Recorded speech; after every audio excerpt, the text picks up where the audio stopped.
tu si vang ji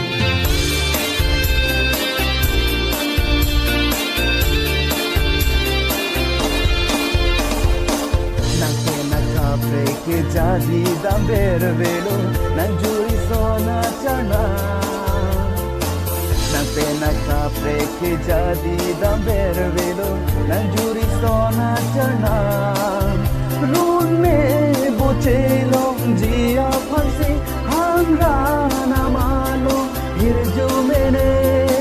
kan honaya bang man tu si vanji nang chong hong ru ve ni chesi lundi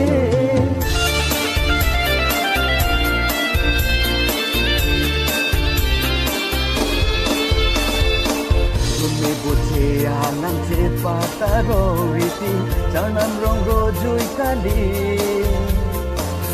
me boche alam che pata ro riti chanam rong ro jui kali sona sona lam chinki lona sona lam che than lona ron me boche tong dun ritana kan kona ya bang man tu si vang ji